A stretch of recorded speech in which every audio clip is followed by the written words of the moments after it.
pembahasannya. Saya, Angelo, saya tadi membaca sedikit kutipan mengenai pembahasan yang akan dibahas oleh Pak Pendeta.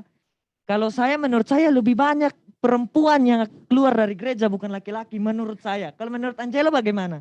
Itu menurut Amin ya? Iya. Kalau menurut saya sih memang sepertinya kita para pemuda laki-laki ini yang lebih banyak keluar dari gereja. Karena kalau kita lihat kondisi keadaan sekarang, kita laki-laki ini lebih banyak terlibat di kegiatan-kegiatan di luar gereja daripada kegiatan gereja di dalam, sehingga mungkin orang jadi beranggapan kita lebih banyak yang keluar dari gereja seperti itu. Tapi untuk lebih pastinya lagi, kita akan dengarkan pembahasan materi pada sore hari ini karena memang pembahasan kita bagaimana menemukan alasan para pria pemuda lebih banyak keluar dari gereja kita ini seperti itu. Oh, oke.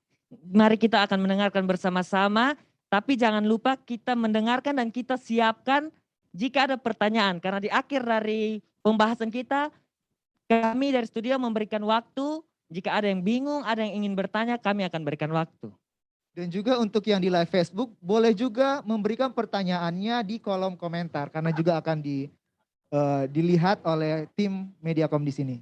Oke, dan jangan lupa share biar di Facebook biar semakin banyak yang mendengarkan tentang materi-materi ini. Ya, kami berikan kesempatan untuk Pak Pendeta.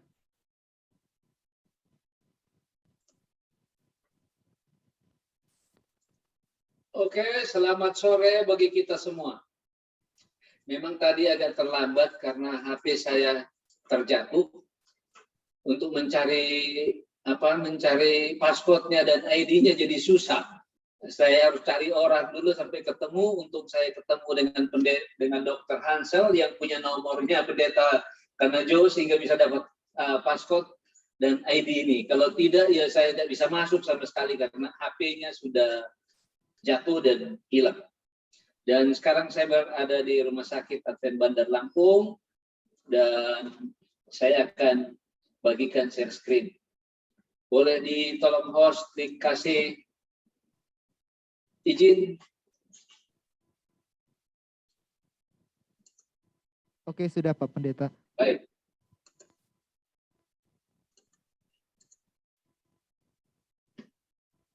Jadi judulnya adalah Where Are the Men?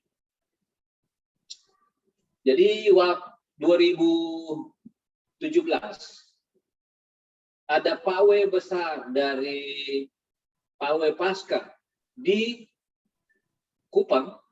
Saya datang ke sana dan saya mendengar diumumkan dari mobil Paskah. Waktu itu adalah mobil dari Sinode Gemit.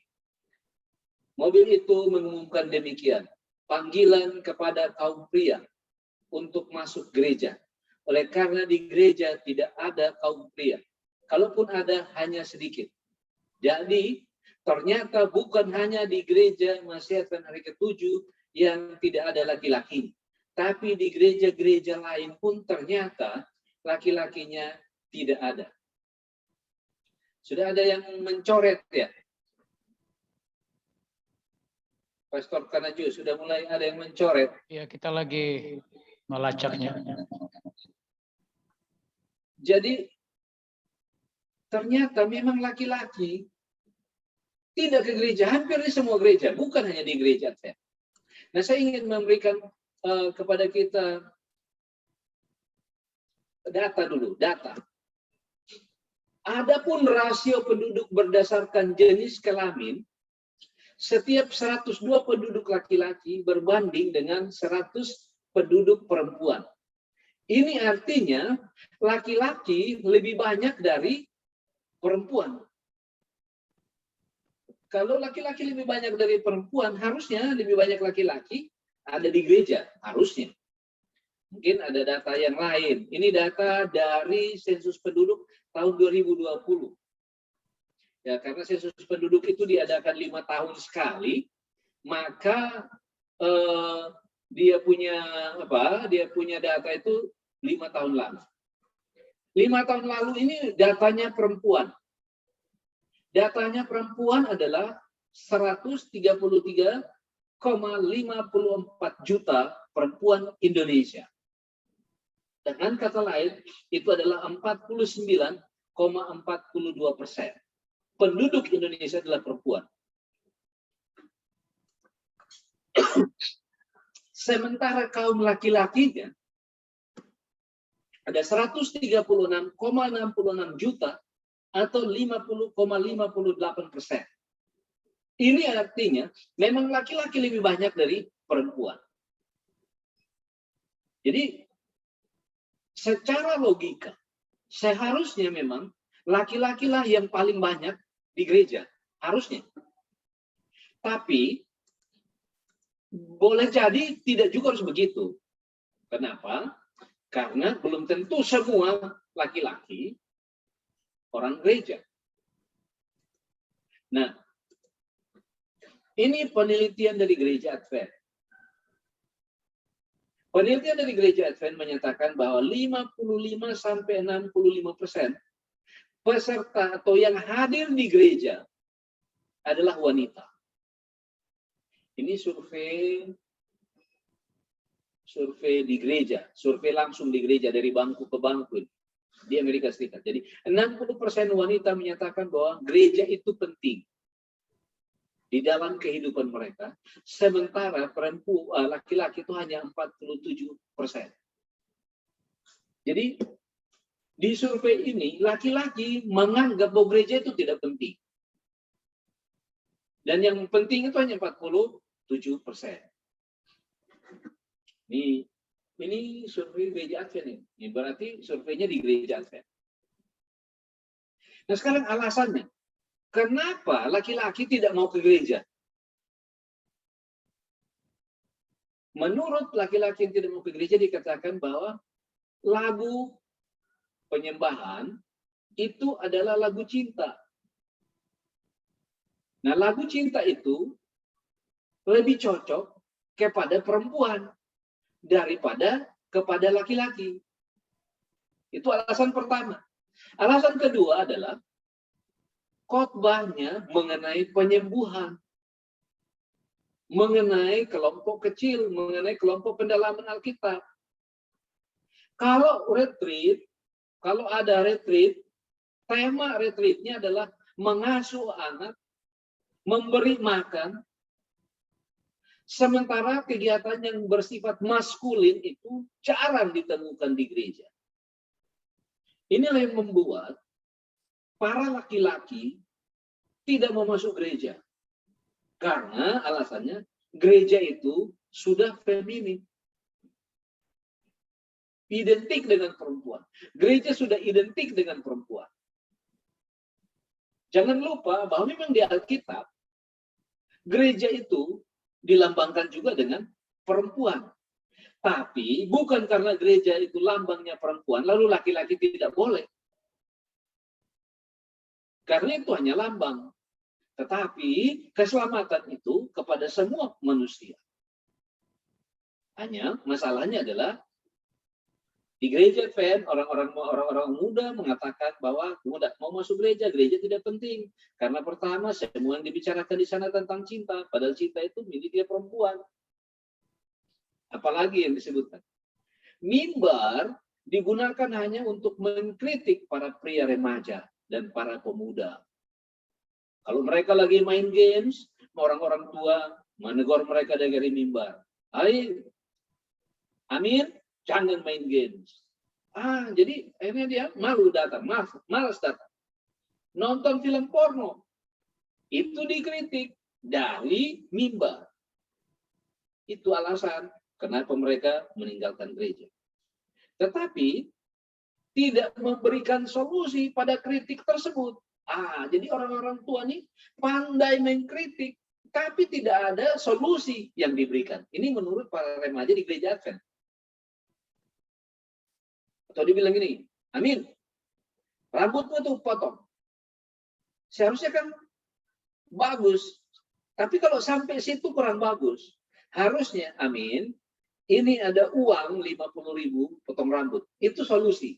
Solusinya adalah uang 50.000 potong rambut. Tapi kalau bilang, Amin potong rambut. Amin potong rambut. Kamu sudah seperti perempuan. Ya lama-lama dia malas dan tidak mau datang. Kira-kira ini arti daripada statement itu. Nah, ini penelitian dari Bilangan Research Center. Ini di Indonesia. Ini penelitian di gereja-gereja Kristen di Indonesia. Hasil survei dari Bilangan Research Center yang berjudul Spiritualitas Gereja Generasi Muda Kristen di Indonesia pada tahun 2018 telah melakukan survei terhadap 4.095 generasi muda Kristen yang berumur 15 sampai 25 tahun yang tersebar di 42 kota dan kabupaten di seluruh Indonesia. Hasil surveinya menunjukkan bahwa 91,8% remaja Kristen di Indonesia masih rutin untuk ikut ibadah di gereja. Wah, ini angka baik. Kalau 91,8 itu berarti hanya tinggal sekitar 8,2.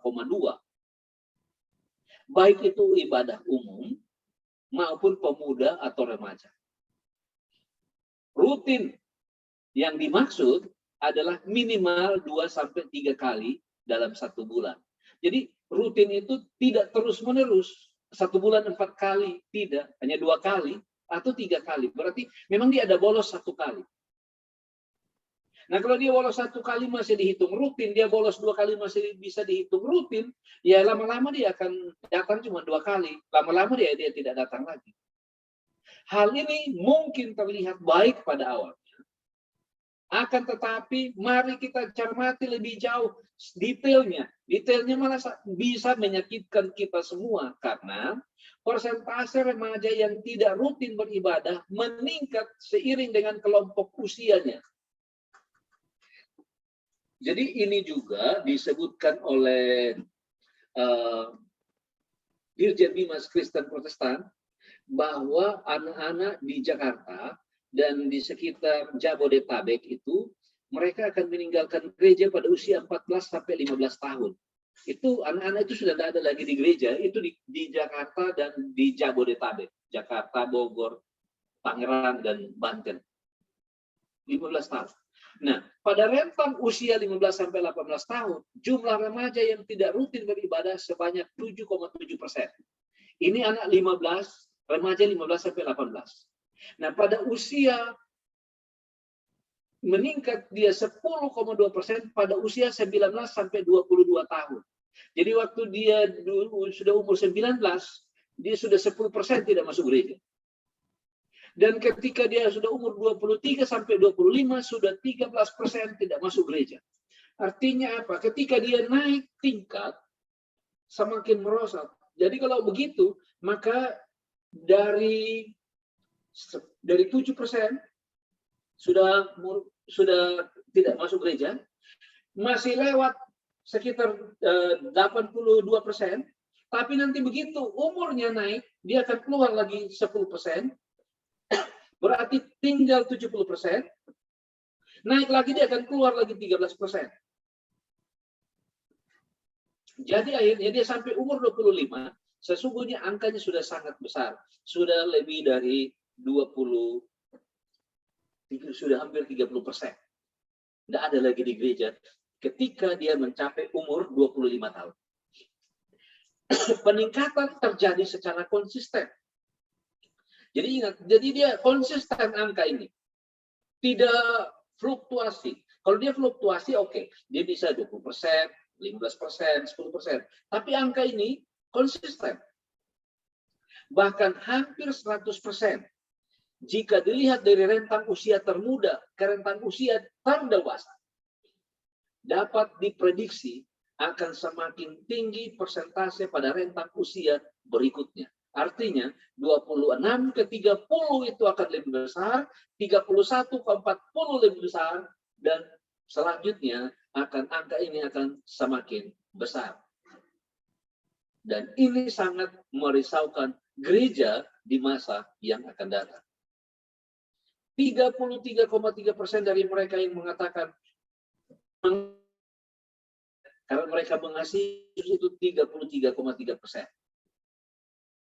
Sementara 29% mereka datang ke gereja oleh karena kebiasaan atau kewajiban. Mungkin ada yang disuruh bawa acara di PA, ada disuruh bawa acara mission, itu makanya dia datang. Kalau tidak disuruh bawa mission, dia tidak datang. Ini angka 29%. Yang 19% itu datang karena memang mereka membutuhkan makanan rohani dan ingin menyembah Yesus. Hanya 19%.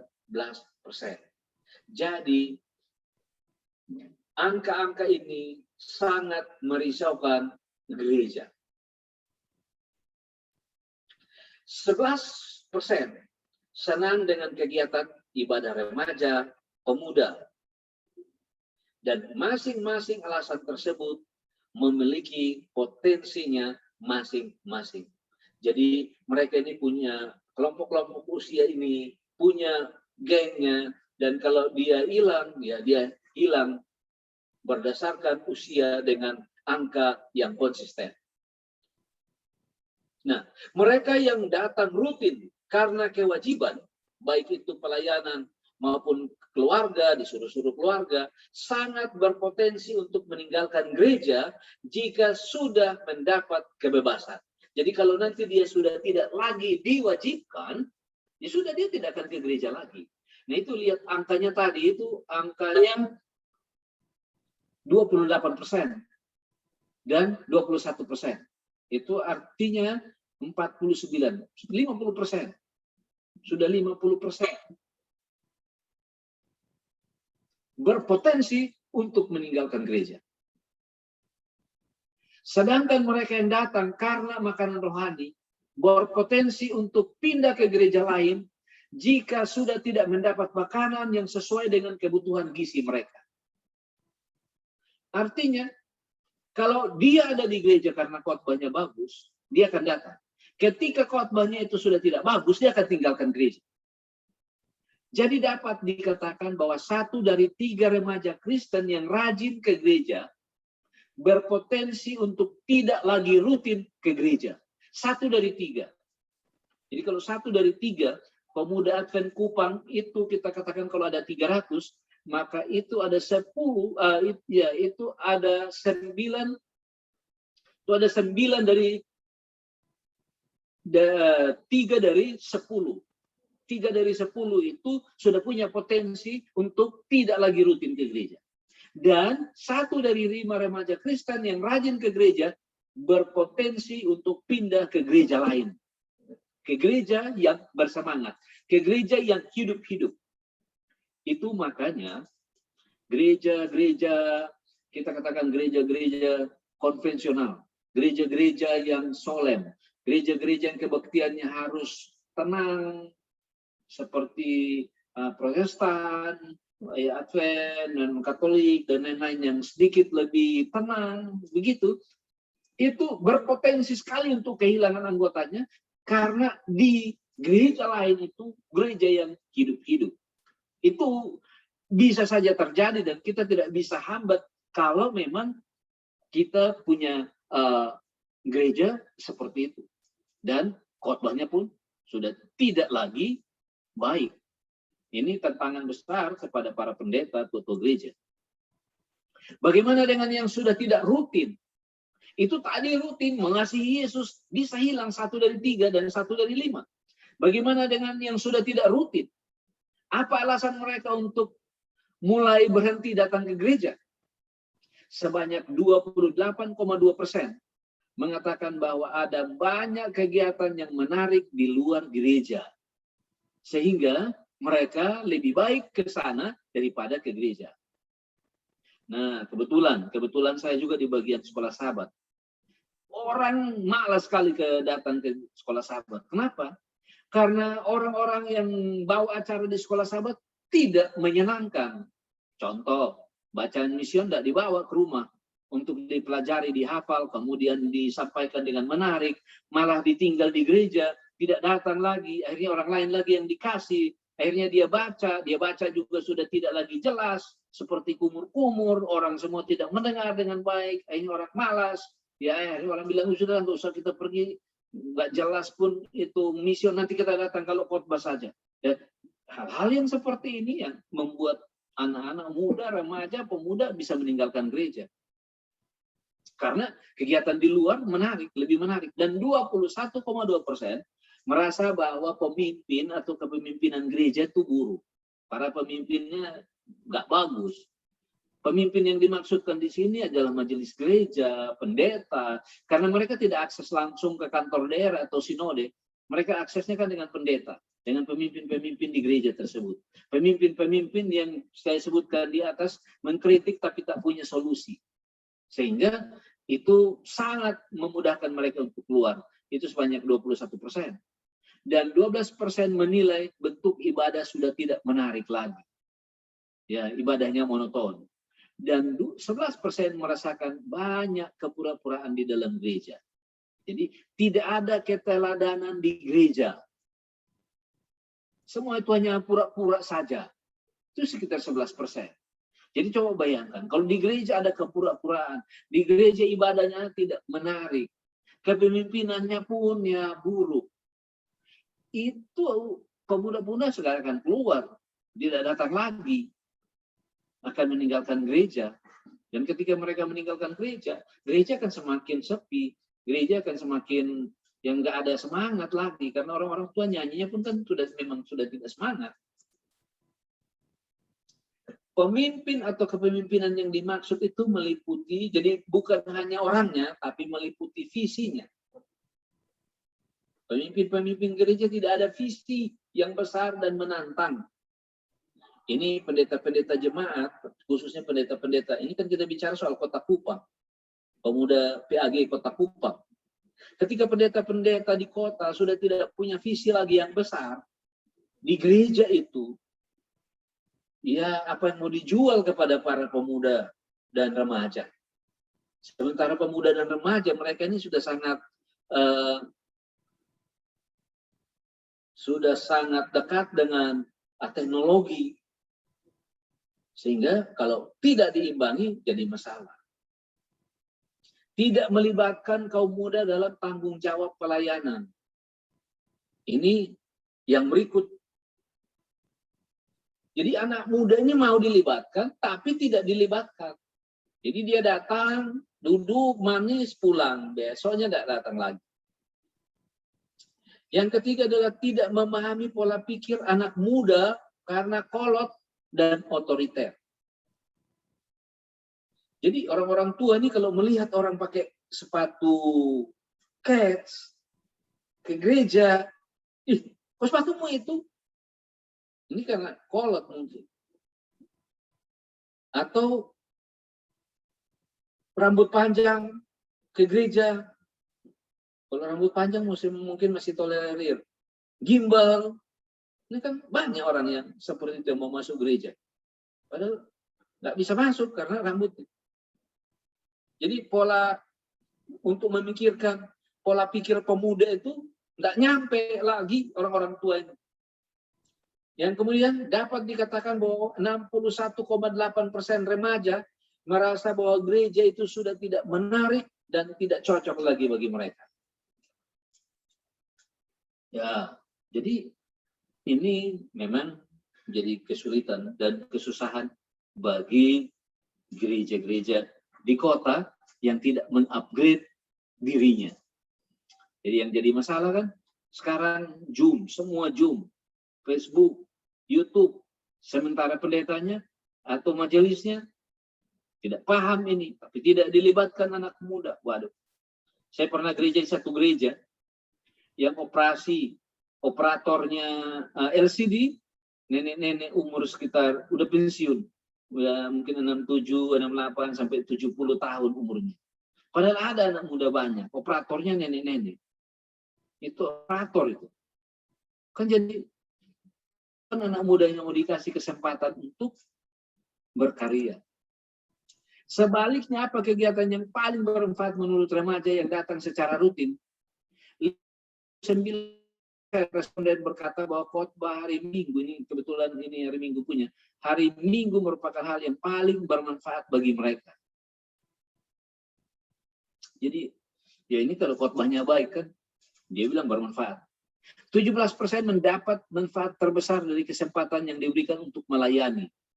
Jadi karena dia diberi kesempatan untuk korister lah, dia memberi kesempatan untuk lagu pujian, ayat inti.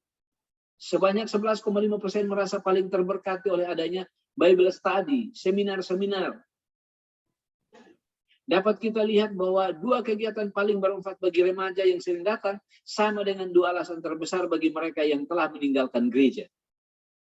Hal ini menunjukkan bahwa yang terpenting yang dicari para remaja adalah khotbah dan kesempatan melayani.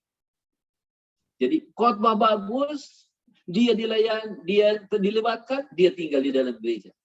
Ketika khotbah tidak bagus, dia tidak dilibatkan, dia tinggalkan gereja.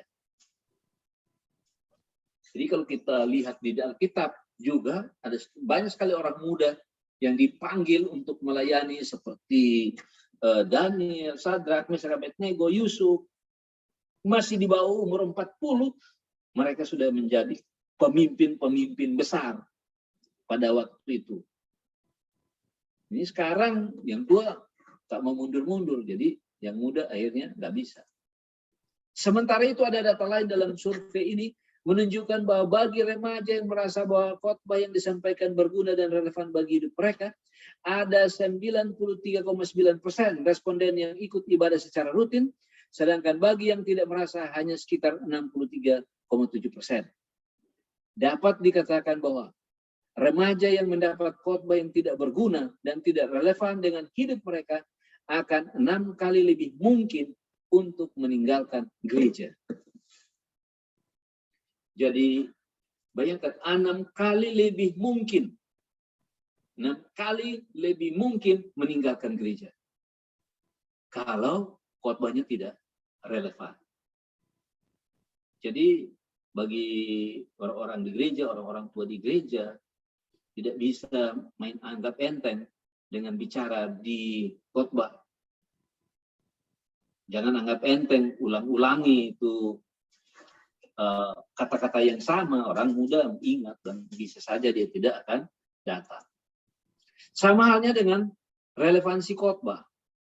Hasil survei juga menunjukkan perbedaan yang signifikan antara gereja yang mendorong mereka untuk terlibat dalam pelayanan dengan yang tidak. Terdapat 95,2% remaja yang rutin beribadah pada gereja yang mendorong ikut melayani. Sedangkan bagi gereja yang tidak mendorong hanya terdapat 72% yang rutin. Dengan kata lain, remaja yang tidak mendapat dorongan dari gereja untuk melayani akan 5 kali lebih mungkin untuk meninggalkan gereja. Makanya pemuda ini memegang peranan yang sangat penting. Kegiatan-kegiatan gereja seperti hiking, MGR, MGS, perkemahan, cari jejak, dan lain-lain itu penyemangat itu. Nah, yang menjadi persoalan sekarang COVID, sehingga tidak bisa berkumpul banyak-banyak, tapi tidak boleh idenya berhenti. Harusnya terus, walaupun dalam kelompok yang lebih sedikit. Sama halnya dengan relevansi khotbah. Ini rupanya saya sudah sebutkan tadi. Nah, yang berikut, dan ini mungkin slide yang terakhir sebelum kita diskusi, karena sudah jam 5 di Kupang. Laki-laki lebih tertarik menghadiri gereja tradisional. Meskipun secara keseluruhan, data statistik menunjukkan bahwa ada lebih banyak perempuan lajang daripada laki-laki lajang yang rajin ke gereja. Maksudnya nona-nona, nyong-nyong yang rajin ke gereja. Hal itu ternyata tidak terjadi secara menyeluruh di semua gereja. Itu hanya gereja-gereja tertentu. Dan itu pun di beberapa daerah tertentu. Misalnya ditemukan fakta yang menarik bahwa laki-laki ternyata lebih cenderung menghadiri jenis gereja tradisional dibanding perempuan yang sebagian besar lebih menyukai gereja-gereja yang sudah modern. Jadi maksudnya gereja-gereja modern itu gereja-gereja yang sudah update, dia punya peralatan semua, sementara yang lain masih tradisional, khotbahnya dan lain-lain, orang-orangnya, dia senang ada di sana. Nah, ini Banyak sekali alasan yang membuat semua laki-laki tidak masuk gereja. Nah sekarang saya kasih solusi dulu, 2 atau 3 solusi, kemudian kita tanya jawab. Yang pertama, solusi yang pertama adalah para pendeta, para tua-tua gereja, libatkanlah anak-anak muda ini di dalam kegiatan-kegiatan gereja. Mereka diberi kesempatan untuk memimpin beberapa departemen yang bisa mereka pimpin dan mereka majukan. Yang kedua adalah para pendeta, tua-tua gereja harus menjadi teladan, bukan pengkritik saja, tapi teladan di dalam kehidupan sehari-hari, teladan dalam berkata-kata, teladan di dalam bekerja, teladan dalam kehidupan kerohanian bagi anak-anak muda kita. Kemudian yang ketiga adalah kepada para pendeta dan majelis, khotbahkanlah firman Tuhan yang baik, makanan rohani yang bergizi, sehingga anak-anak muda ini tidak pergi mencarinya di tempat yang lain, tetapi sudah ada di gereja, sehingga mereka mau datang ke gereja. Kemudian yang berikut adalah para orang tua, jangan hanya mengkritik, tapi berikan solusi kepada anak-anak muda kita, sehingga mereka mau tetap ada di dalam gereja ini. Berikan kepada mereka kesempatan untuk melayani, sehingga mereka senang ada di dalam gereja ini. Terima kasih. Jika ada pertanyaan, kita diskusikan bersama. Lebih banyak waktu diskusi, jauh lebih baik daripada banyak materi. Terima kasih.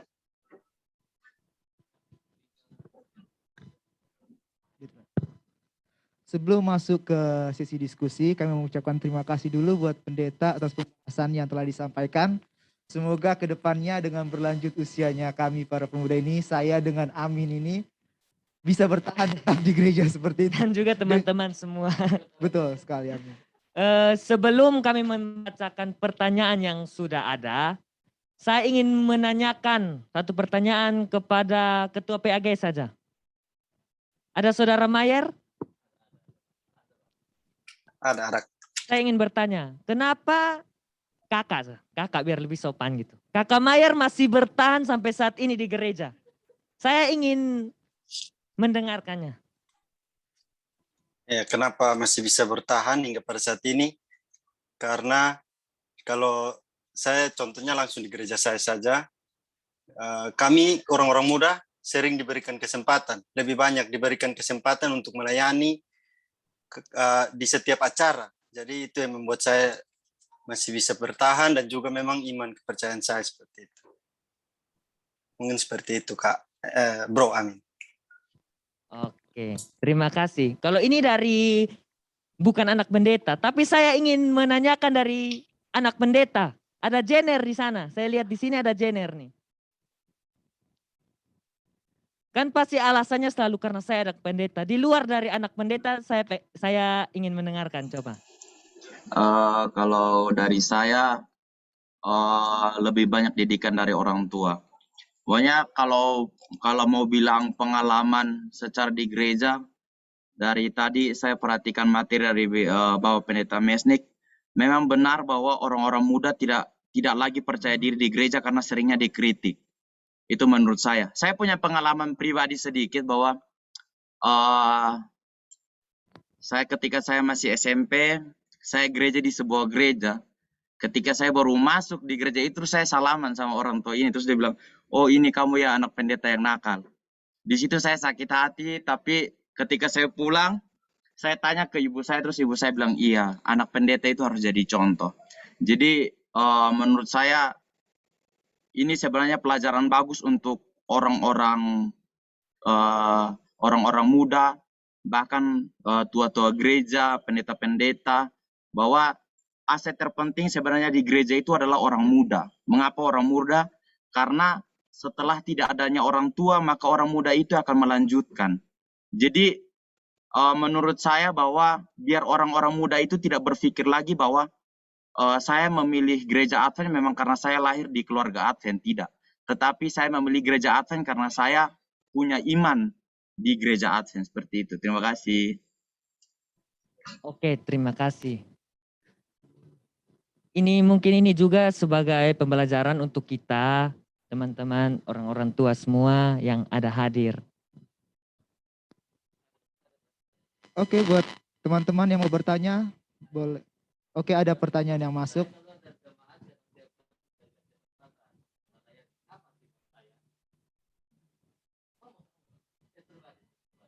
Oke, ada chat pribadi yang masuk. Saya keluar dari jemaat karena tidak diberikan kesempatan untuk melayani. Apa sikap yang harus saya ambil? Itu pertanyaan yang masuk, Pak Pendeta.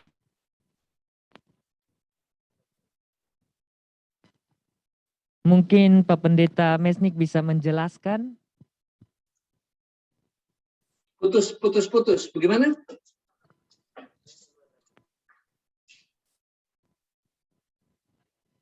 Saya keluar dari jemaat karena tidak diberikan kesempatan untuk melayani. Apa sikap saya untuk menghadapi ini? Oke. Terima kasih. Memang kalau kita tidak diberi kesempatan untuk melayani itu ada beberapa faktor. Faktor yang pertama itu adalah kelihatannya kita tidak punya materi. Sehingga bagaimana kita mau kasih dia? Kita kasih dia mision saja, ngomongnya seperti kumur-kumur. Artinya tidak jelas ucapannya. Sehingga ketika nama kita disebut, janganlah, kurang bagus. Bicara tidak jelas. Kemudian, mungkin tidak dilebatkan oleh karena kita bisa saja terlambat datang, mungkin karena macet dan sebagainya. Ini banyak faktor yang menyebabkan kenapa kita tidak dilebatkan. Nah, bagaimana kita supaya kita dilebatkan? Kita tunjukkan bahwa kita kalau diberi tanggung jawab, maka kita menyelesaikan tanggung jawab itu dengan baik dan tepat pada waktunya. Jangan molor-molor waktu. Jangan menunda-nunda kalau diberi kesempatan. Karena kalau diberi kesempatan satu kali kita molor, kita tidak mau selesaikan tepat waktu, maka orang itu tidak akan percaya lagi kepada kita. Itu tips dari kita. Saya kasih contoh. Bulan Agustus ini kita akan online penemuan baru untuk se-Indonesia. Kenapa harus Agustus? Karena pada waktu Januari saya minta tolong orang untuk membuat web, tidak bisa, ulur waktu terus, waktunya terus diperpanjang, sehingga tidak bisa tepat waktu. Sudah tiba di bulan April, bulan Mei saya ketemu orang, bisa nggak dalam 2 minggu? Atau 1 bulan paling lama? Bisa, oke, kerjakan. Nah, kemudian dia kerjakan dalam 1 bulan. Akhirnya kita pakai dia, kita nggak pakai lagi orang yang pertama yang suka molor tadi. Yang suka molor itu tidak pakai lagi. Jadi apa yang saya mau bilang adalah ketika saudara mau melayani, saudara harus mengerjakannya dengan baik, tepat waktu, dan mengerjakannya serapi-rapi mungkin. Maka Anda akan dipakai lagi untuk melayani. Jangan mau melayani, tapi datang suka terlambat. Nanti mobil sudah jalan, kita ketinggalan. Nah, kebetulan tadi Jenner ngomong. Memang anak pendeta ini double porsi tuntutan. Padahal dia ini belum sekolah pendeta loh. Dia tidak sekolah pendeta, dia seperti anak-anak yang lain. Dia sama, anak-anak yang lain itu dengan dia sama saja.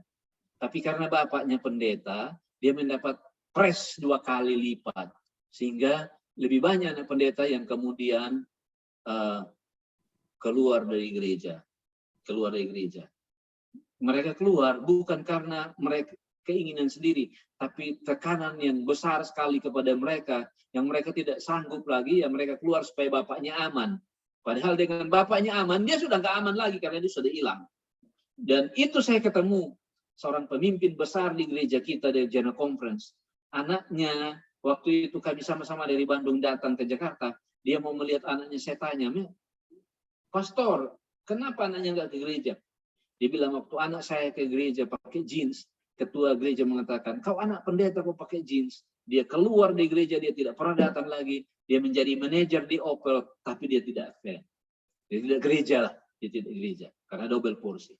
Nah, untung Jenner ini masih dibilang nakal, masih mau dia tanya sama mamanya, sehingga mamanya masih menguatkan dia. Kalau tidak, dia udah hilang. Iya, apalagi dia pecahkan itu kaca itu, apa itu gereja Kota Baru. Nah,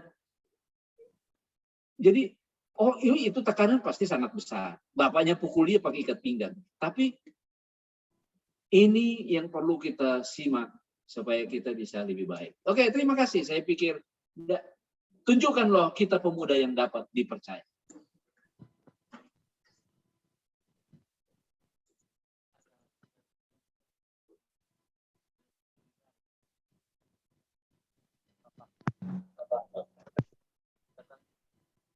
Oke, ada satu pertanyaan lagi yang masuk. Orang muda cenderung menyukai musik yang lebih bersemangat.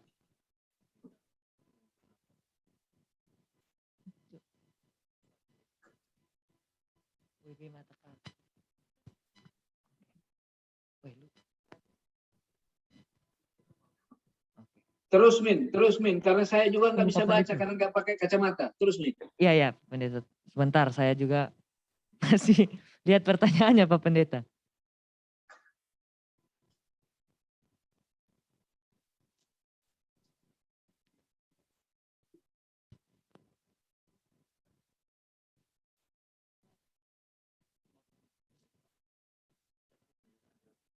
Anjel.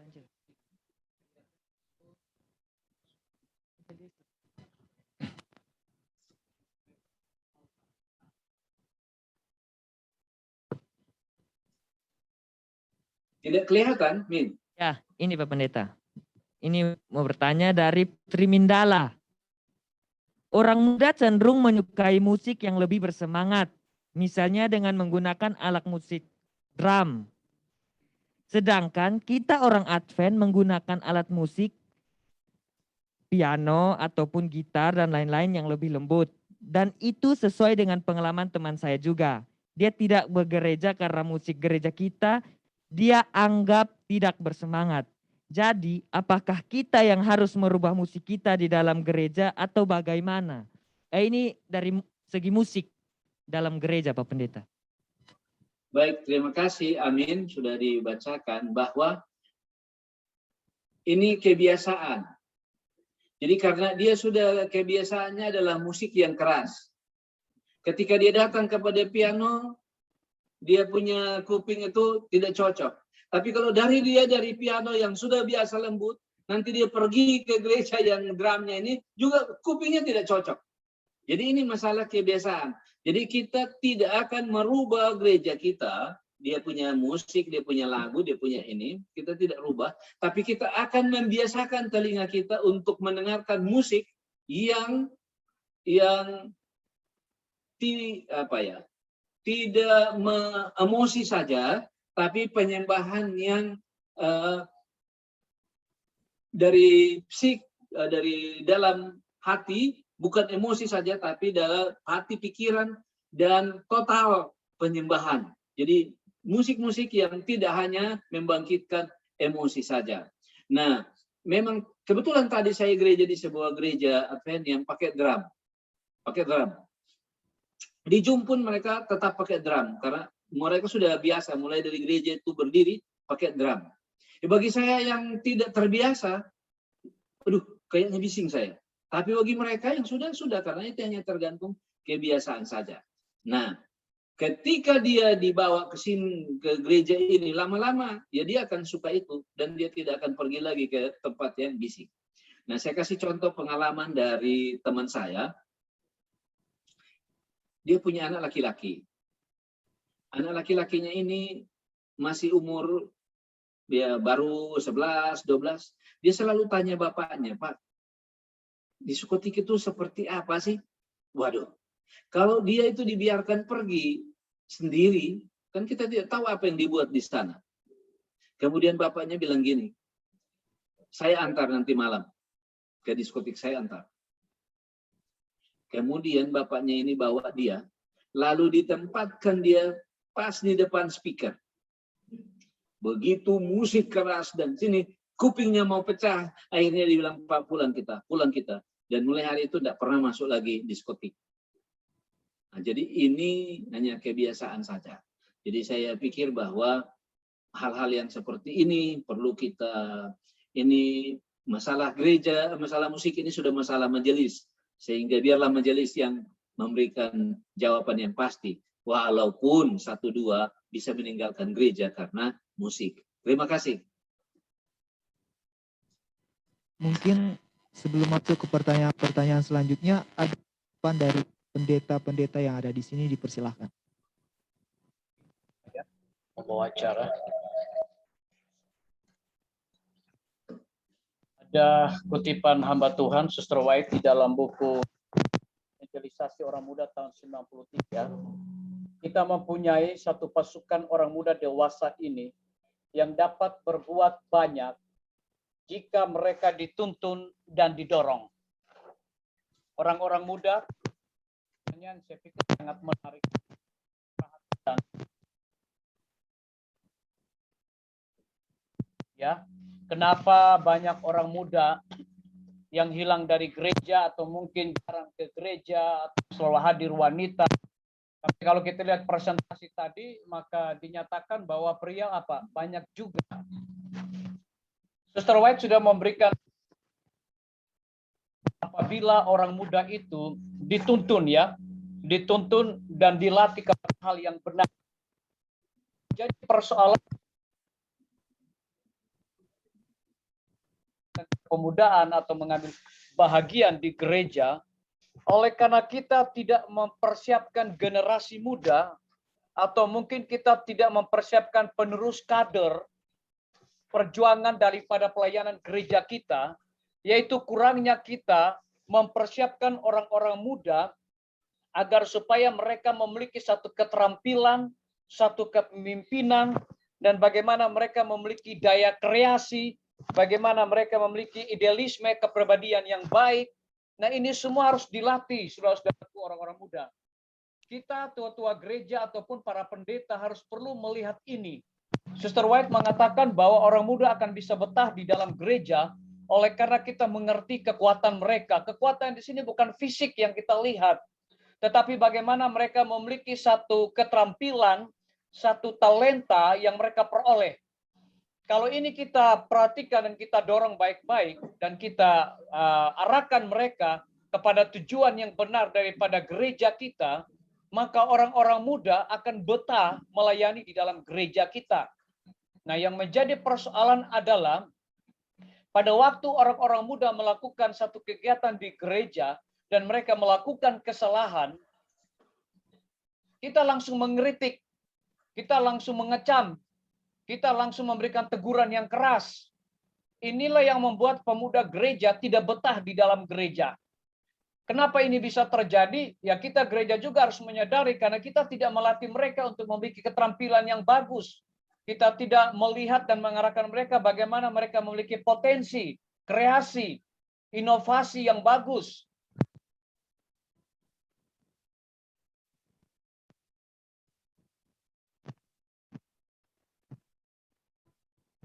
Akan menjadi tulang punggung gereja kita.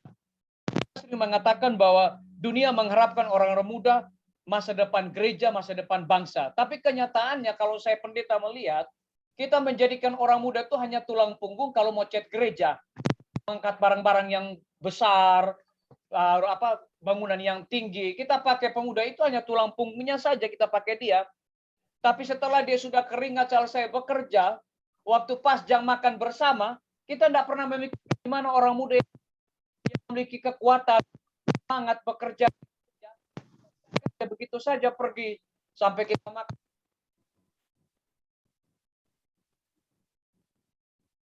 Amin. Nah, ini salah satu juga halnya kecil, sangat kecil, tapi ini kesalahan yang dilakukan oleh kita sebagai gereja. Ketika kita bekerja, kita butuh mereka, tapi kalau kita lagi makan acara yang bagus-bagus, kita menganggap orang muda ini bukan bagian penting dari kita, sehingga akhirnya mereka menjauhkan diri dari kita. Ini juga penyebab yang kita harus koreksi, kita perlu pikirkan agar supaya kita mengarahkan orang-orang muda kepada tujuan yang benar sesuai dengan apa yang dikehendaki oleh firman Tuhan, dan juga pada inspirasi menganjurkan kepada kita bagaimana kita melihat ini, melatih satu kekuatan untuk menjadi berkat. Iya, benar itu Pendeta Kanajo. Benar, sangat benar. Bahwa seringkali orang-orang muda ini ya dianggap Oke, tidak baik penting, Pak tidak Pendeta terlalu Denny penting Kanajo yang di sudah gereja. menambahkan. Di sini ada pertanyaan lagi yang akan dibacakan oleh Angelo. Ada pertanyaan masuk, ini private. Jadi pertanyaannya begini Pak Pendeta. Izin bertanya, bagaimana sikap kita jika kita mencintai wanita Advent, tetapi tidak disukai oleh keluarganya hanya karena kita terlihat jagat di mata keluarganya? Malahan mereka lebih menyetujui wanita yang saya suka dengan orang non-Advent. Inilah yang membuat saya kecewa dan sakit hati. Dipersilahkan Pak Pendeta. Ada satu kata yang hilang, dari orang Advent tadi, coba. Mencintai wanita Advent tetapi tidak disukai oleh keluarganya hanya karena kita terlihat jahat di mata keluarganya. Malahan mereka lebih menyetujui wanita yang saya suka dengan orang yang non-Advent, dan ini membuat saya kecewa dan sakit. Baik, terima kasih atas pertanyaan yang sangat baik. Yang sangat baik, saya bilang sangat-sangat baik. Kenapa? Memang ya saya juga tidak tahu apa latar belakangnya sampai orang tuanya tidak mau. Tapi ini kalau saya lebih baik sesama anggota, mungkin miskin atau jahat atau apa, masih jauh lebih baik dengan orang yang kita tidak tahu agamanya, kalau saya. Tapi saudara-saudara, intinya adalah sampaikanlah itu sama Tuhan. Tunjukkanlah bahwa Anda orang Kristen yang baik dengan berdoa, rajin ke gereja, dan lain sebagainya. Maka, kalaupun mereka tetap tidak setuju, ya mungkin itu bukanlah pilihan terbaik dari kita. Kita harus anggap positifnya.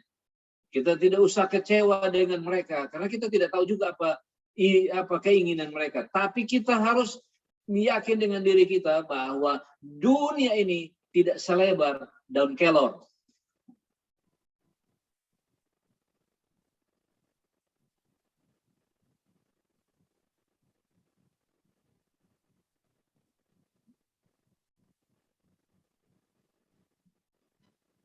Ya, silakan lanjut Pak Pendeta. Itu tadi yang muncul apa itu?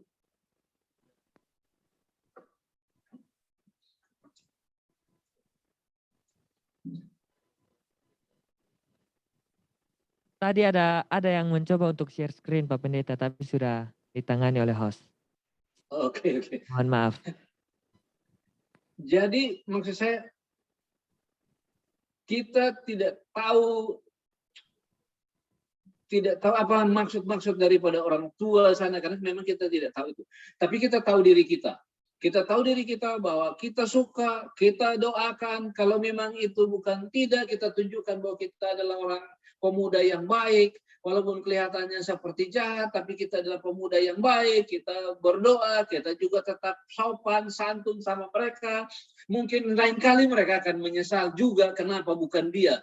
Tapi Tuhan juga mengizinkan kita mungkin untuk bukan dia yang terbaik bagi kita, ya kita pasrahkan kepada Tuhan. Jangan kecewa, karena dunia ini tidak selebar daun kelor. Terima kasih. Terima kasih buat tanggapannya Pak Pendeta. Di sini ada juga pertanyaan yang masuk, akan dibacakan. Ini pertanyaannya begini Pak Pendeta. Bagaimana solusinya bagi gereja yang tidak memahami keadaan para pemuda? Karena kadang gereja terlalu kaku dengan peraturan di dalam gereja sehingga terlalu banyak larangan. Sehingga pemuda-pemuda datang gereja seperti terbebani dan merasa karena sering dilarang. Karena kita kan pemuda kan tidak suka dilarang Pak Pendeta. Baik, Memang gereja kalau tidak ada pun aturan kan kurang pas. Gereja memang harus ada aturan. Tetapi, ini tetapi, ketika aturan-aturan itu sepertinya, ya saya nggak tahu aturannya yang dimaksud apa. Kalau gereja ini 10 hukum kan memang itu sudah aturan baku yang tidak perlu diajari lagi kita ikuti. Tapi kalau aturan-aturan lain di gereja yang saya tahu seperti apa, tapi kepada para pendeta, saya berharap ketua gereja, kalau ada pun aturan-aturan yang lain, sosialisasilah kepada pemuda supaya mereka tahu apa itu. Tujuannya apa? Untuk apa ini semua dibuat? Sehingga mereka itu datang, mereka sudah tahu ini aturannya. Jadi janganlah sebuah aturan dikeluarkan, tetapi tidak tahu tujuannya apa, maksudnya apa, sehingga semua orang hanya bertanya-tanya, ini aturan untuk siapa, untuk bagaimana. Jadi biarlah aturan itu dibuat dengan baik, kemudian disosialisasi, mungkin tidak langsung berlangsung minggu depan, tapi mungkin 2 bulan, 3 bulan, sampai semua anggota, terutama para pemuda tahu, oh ini aturan yang harus kita ikuti. Tapi yang paling inti saya pikir, keinginan seorang muda untuk berada di gereja dan memajukan gereja itu dan terlibat di gereja itu sudah yang terbaik. Bila mana dia tidak dilibatkan, boleh datang kepada pendeta atau kepada majelis. Saya bisa buat ini, saya bisa main musik, saya bisa berkhotbah, saya bisa ini. Bilang saja supaya mereka menggunakan Anda. Karena boleh jadi dia tidak tahu Anda punya bakat itu. Sampaikan saja bahwa saya punya ini. Sehingga Anda tidak tertekan sendiri dengan aturan yang ada. Terima kasih.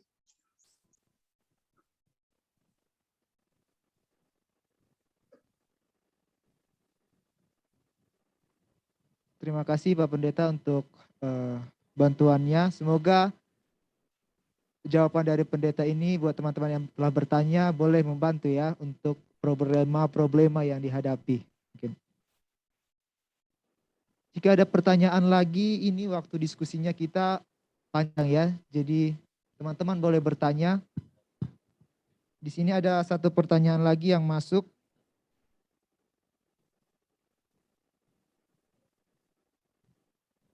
Pertanyaannya seperti ini Pak Pendeta, minta penjelasan. Bagaimana dengan pria yang sudah didukung keluarga untuk menjadi pasangan kita karena dia dilihat baik dan sudah berjanji. Tetapi pria tersebut justru hanya menyakiti wanita itu dengan tingkah yang kasar dan perkataan kasar.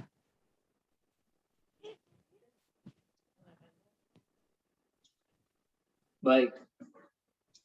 Jadi ini wanita yang dikasari ya, wanita ya? Iya Pak Pendeta. Oke. Memang kalau kita membaca Alkitab kita akan menemukan kalimat ini. Kasihilah istrimu.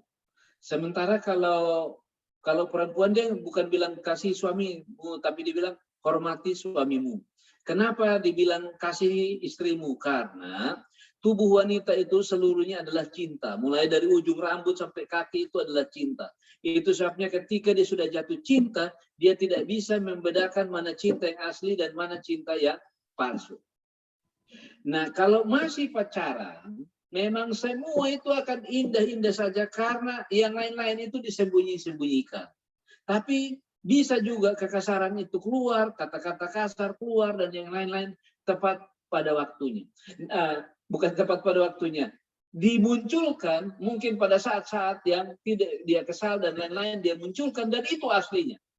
Nah, saya mau katakan kepada Anda, lebih baik Anda menderita sekarang daripada Anda melanjutkannya nanti sudah menikah seumur hidup Anda akan tertekan dengan kata-kata kasar tersebut. Maka lebih baik Anda berhenti sekarang daripada Anda melanjutkannya. Karena itu keasliannya sudah muncul dan sudah begitu nanti orangnya. Sudah begitu nanti orangnya. Sehingga Anda sulit untuk mendampinginya. Lebih baik berhenti daripada melanjutkannya. Tapi kalau dia lembut, maka dia sudah lembut. Kalau dia marah, ya dia marah. Ya dia sudah pemarah. Saya kasih contoh. Ini pengalaman saya. Kan saya masih mau ke rumahnya.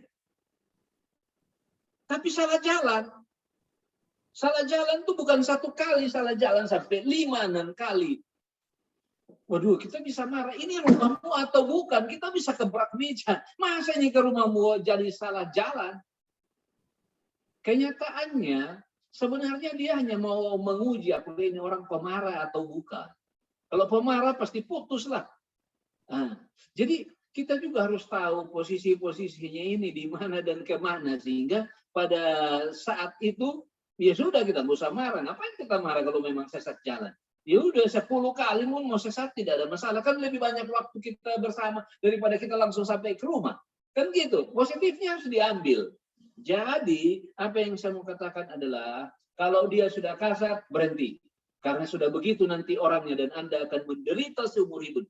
Lebih baik Anda menangis sekarang untuk 1 hari, 2 hari, 3 hari. Tapi Anda akan bahagia nanti. Terima kasih.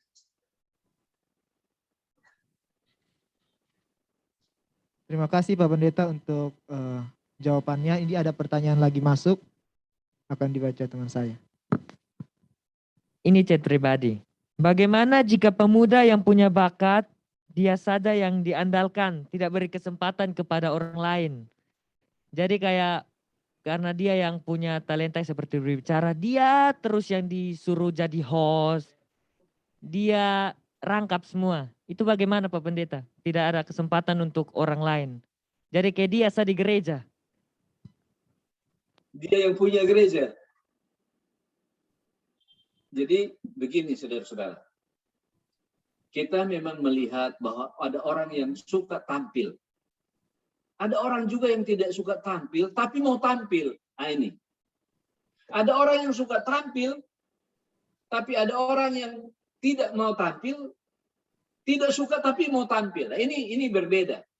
Nah, saya mau anjurkan kepada Anda, kalau memang Anda mau dipakai, Anda mau tampil, siapkan diri Anda, dan ketika Anda dipanggil untuk tampil, tampillah. Sebaik mungkin, sehingga Anda akan diminta untuk tampil. Ini saya kasih contoh ya, tapi jangan kasih tahu sama orang. Jangan kasih tahu sama orang. Saya kan melayani kan di kampung-kampungnya. Tadi dibaca oleh Mayor, Palembang, Kupang. Nggak pernah kota besar, nggak pernah. Nah, baru-baru ini saya pergi ke salah satu kantor. Kantor gereja Advent. Saya sampai di sana, ada banyak pendeta di sana. Kemudian salah seorang pendeta, seorang direktur sekolah sahabat di daerah itu, konferensi daerah itu, bilang sama teman-teman pendeta yang ada di situ, bilang gini, salam dulu ini pendeta, direktur sekolah sahabat, dan pelayanan perorangan. Terus, pendeta itu salam saya. Setelah dia salam saya, dia tanya gini, pendeta, direktur sekolah sahabat, dan PP di uni mana? Coba. Saya itu tidak dikenal orang. Tidak dikenal orang. Jadi, kalau tidak dikenal orang dan ada kesempatan ini, maka tampilkanlah kemampuan terbaik. Nah, ini. Jadi apa yang saya mau katakan sekarang adalah, ketika dia tampil-tampil, Anda siapkan diri Anda, dan satu waktu Anda terpilih, Anda sampaikan yang terbaik, dan Anda akan menjadi orang yang dipilih terus-menerus. Terima kasih.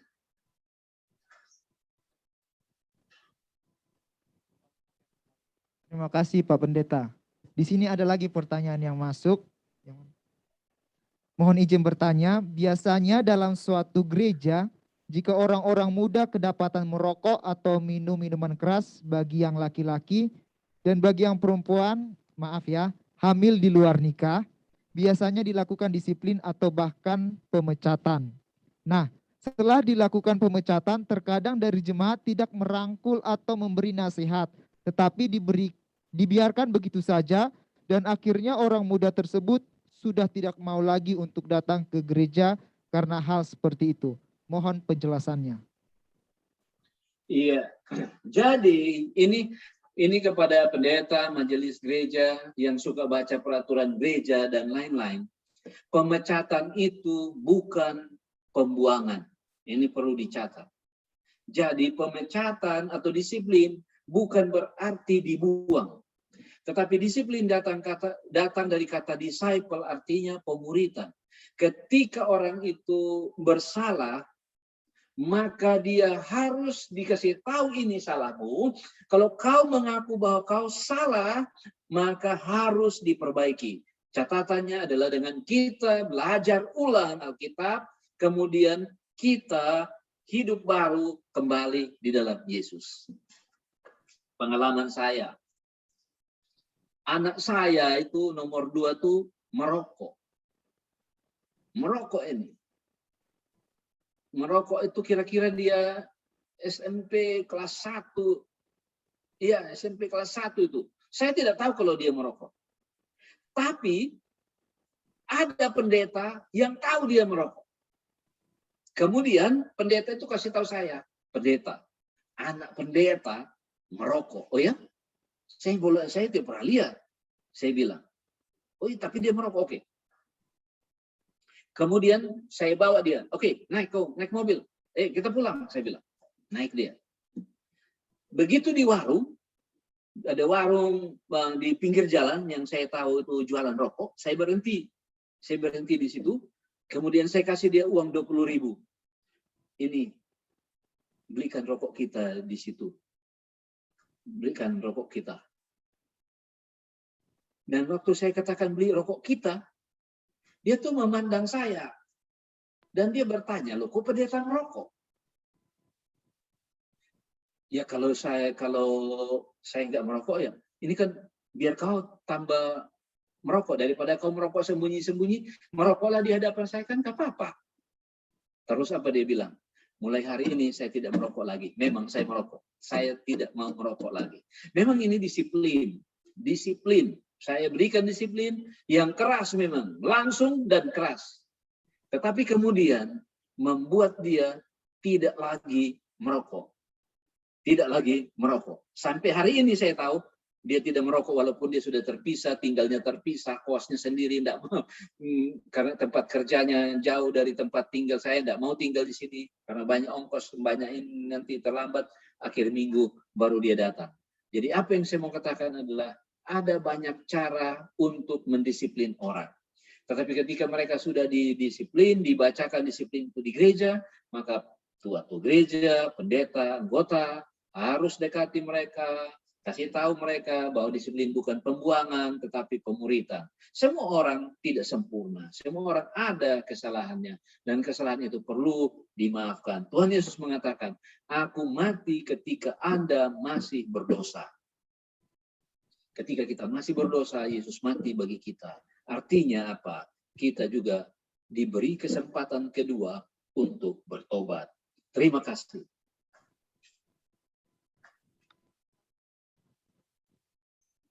Oke, baik, terima kasih pendeta. Di sini terlalu banyak pertanyaan yang masuk. Tetapi di luar daripada topik ini Pak Pendeta. Jadi mohon maaf jika kami tidak membacakannya.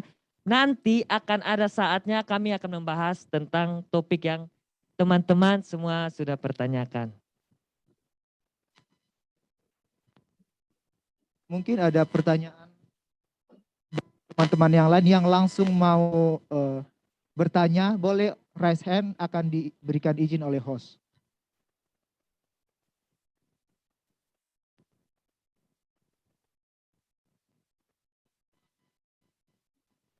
Baik, ada satu orang yang raise hand, host Juliana Walu, saudara Juliana Walu, dipersilahkan.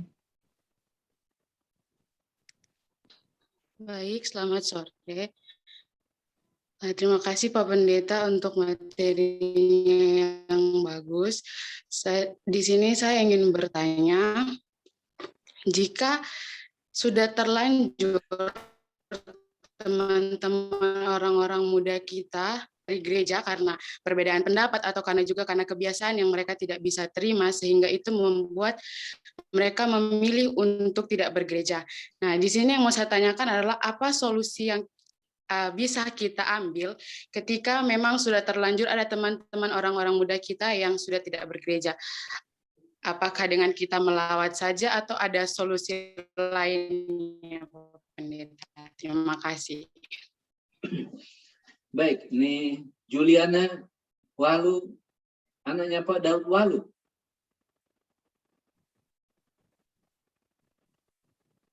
Jadi gini, Ya. orang muda itu unik dia. Keunikannya adalah dia antusias, penuh dengan semangat, tetapi mudah juga patah arang. Jadi seperti keramik, indah dilihat, tetapi kalau jatuh bisa pecah.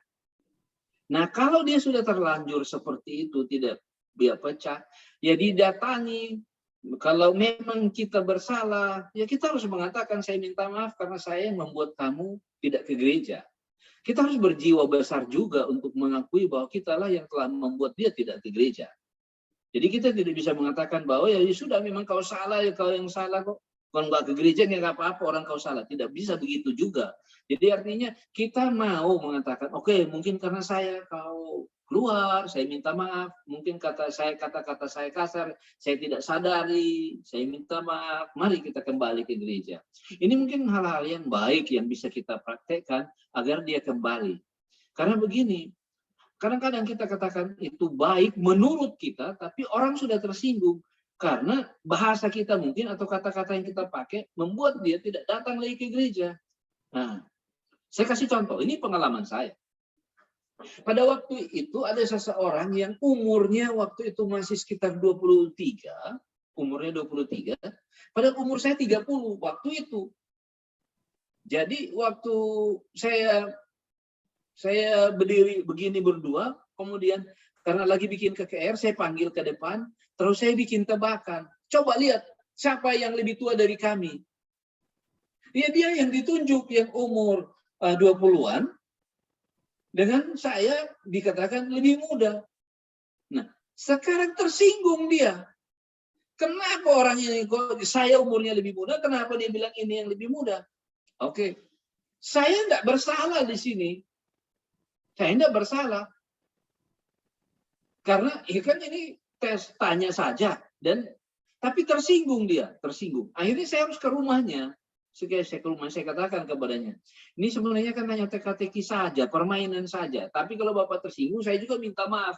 Mungkin karena pertanyaan saya menyinggung Bapak, saya minta maaf. Mari kita ke gereja. Karena ke gereja ini bukan karena saya. Jangan lihat saya. Lihat Tuhan. Karena kita sama-sama lihat Tuhan. Kemudian dia mengerti, akhirnya dia kembali lagi ke gereja. Tapi dia sudah sempat berapa lama tidak mau ke gereja oleh karena kata-kata itu. Jadi memang kadang-kadang memang budaya kita bisa saja berbeda, kata-kata bisa saja berbeda, tekanannya berbeda, dan pada akhirnya membuat orang tidak ke gereja. Nah, kita juga harus gentleman. Kita juga sportif. Kalau memang kita bersalah, kita katakan kita bersalah. Kalau kita benar pun kita mengatakan kita bersalah hanya untuk memenangkan dia pulang ke gereja, tidak ada masalah itu, saya pikir. Tapi kalau kita mau berkeras masing-masing, ya tidak akan pernah ketemu di gereja. Suami istri saja yang sudah lama menikah itu masih banyak perbedaannya. Jadi satu harus mengalah. Sementara ini kita masih tinggal di rumah masing-masing. Dia rumahnya lain, pendidikannya lain, disiplinnya lain, disiplin di rumah kita lain. Maka kita yang lebih mengerti, kita merendahkan diri sedikit untuk tetap kita hidup aman di gereja. Terima kasih.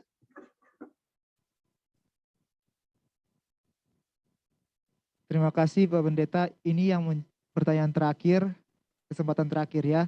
Memberikan kepada Kak Mayer Jo yang sudah raise hand. Dipersilahkan Kak Mayer. Selamat sahabat, terima kasih untuk kesempatan yang diberikan. Terima kasih juga kepada Pendeta materi pada hari ini. Saya ingin bertanya sedikit Pendeta. Tadi kan Pendeta bilang 12,4% itu kenapa anak muda tidak mau hadir lagi ke gereja itu karena bentuk ibadahnya sudah tidak menarik. Jadi kita lihat di gereja kita, ya, mulai dari pagi sekolah sahabat sampai dengan khotbah sampai dengan PA, acaranya itu seperti itu. Artinya sudah dari dulu ya. Jadi kita orang-orang muda mengikuti. Nah itu yang membuat sepertinya orang-orang muda sudah tidak tertarik lagi dengan acara-acara seperti itu. Nah bagaimana? Apa yang perlu kita buat? Terus kita di acara PA di salah satu gereja pernah kita ditegur Pendeta. Untuk lagu-lagu seperti lagu-lagu Energizer, lagu-lagu yang menggunakan gerakan itu tidak diperbolehkan lagi seperti itu. Nah itu bagaimana Pendeta tanggapannya supaya kita lebih terbuka lagi orang-orang muda agar juga orang-orang tua atau para tua jemaat di sini bisa tahu seperti itu. Apakah sudah memang tidak boleh lagu-lagu Energizer atau bagaimana? Yang berikut khotbah yang relevan. Tadi pendeta bilang ada 3, itu libatkan orang-orang muda, teladan, dan juga khotbah yang relevan. Nah, khotbah yang relevan ini itu kan bagaimana pengalaman-pengalaman dari orang-orang yang memberikan firman Tuhan pada saat itu. Jadi orang-orang muda tuh kadang mendengar bosan pada saat mendengarkan, kadang orang-orang tua itu membawakan khotbah hanya tentang nubuatan. Jarang sekali terjadi khotbah yang relevan dengan kehidupan sehari-hari. Saya sering mendengarkan beberapa pendeta dari gereja sebelah, mereka itu berkhotbah itu hanya pengalaman ditambah dengan ayat-ayat Alkitab. Seperti itu pendeta. Jadi itu bagaimana menurut pendeta? Terima kasih. Baik. Pertama itu jadi 3, jadi saya jadi lupa karena saya mau berpikir menjawab. Jadi kita mulai dari yang ketiga lah, khotbah yang relevan. Apa yang dimaksudkan dengan khotbah yang relevan? Khotbah yang memang dialami atau dihadapi oleh orang-orang muda sekarang. Jadi di Alkitab ini tidak pernah ketinggalan zaman. Hanya sekarang bagaimana meramu khotbah itu jadi menarik. Meramu khotbah itu menjadi menarik sehingga orang mau mendengar. Nah, saya kasih contoh. Kalau kita berkhotbah tentang Daud dan Yonatan, kan dari mulai cerita anak-anak dulu itu kan terus ada itu, ya kan? Daud, dan Yonatan. Nah, saya kasih contoh. Tadi itu saya berkhotbah tentang Daud dan Yonatan di salah satu gereja. Setelah saya selesai, kemudian ada ucapan terima kasih. Rupanya ketua gerejanya menyatakan begini, tokoh yang diambil adalah tokoh yang biasa, tokoh yang populer. Tetapi rupanya khotbah ini versinya pendeta ini sendiri, tidak ada versi. Rupanya dia tahu hanya itu versi saya, bukan tidak ada dengan versi orang lain. Nah, apa yang saya maksudkan adalah, jadi kita harus bisa, walaupun khotbahnya itu, ayatnya itu juga, tapi bisa relevan dengan kehidupan sekarang. Nah, jadi jangan hanya zaman Israel dulu, Israel. Jadi akhirnya orang nggak ada bayangan tentang Israel itu seperti apa dia. Tapi padahal itu pun ada sekarang. Contoh, saya kasih contoh. COVID itu, saudara tahu COVID itu kapan ada? Bukan baru sekarang. Kalau menurut saya. Sudah lama sejak orang Israel keluar dari Mesir, sudah ada COVID itu. Apa ada ayat Alkitabnya? Ada. COVID itu apa? COVID itu virus yang masuk, yang langsung ke paru-paru dan membuat paru-paru termakan oleh virus itu, paru-paru menjadi putih semua, sesak napas, dan kemudian mati. Nah, ketika orang Israel makan burung puyuh itu, di buku Mazmur mengatakan bahwa karena rakus mereka makan burung puyuh itu, maka Tuhan memberikan kepada mereka penyakit paru-paru. Ya udah, penyakit paru-paru yang dimakan itu kan berarti COVID lah itu. Karena COVID ini awalnya adalah makan segala macam binatang, maka dapat COVID. Dan ini pun kalau dia makan burung itu dapat COVID, dia flu burung dia, karena makan burung dia jadi dapat flu burung dia. Sebenarnya kan begitu relevansinya. Nah, tapi kan tidak mudah untuk mendapat relevansi itu kalau tidak membaca Alkitab secara keseluruhan dan ulang-ulang. Itu yang pertama. Jadi semua bisa buat relevan. Semua harusnya bisa. Tidak harus belajar lagi ke mana-mana. Tidak. Alkitab bisa relevan. Itu yang pertama. Kedua, lagu-lagu Energizer. Nah, lagu-lagu Energizer ini kan dibuat memang untuk anak-anak muda di acara PA. Kan begitu. Ada di sini pendeta Robert, pendeta Kanajo, mereka ini orang lama di kepemudaan.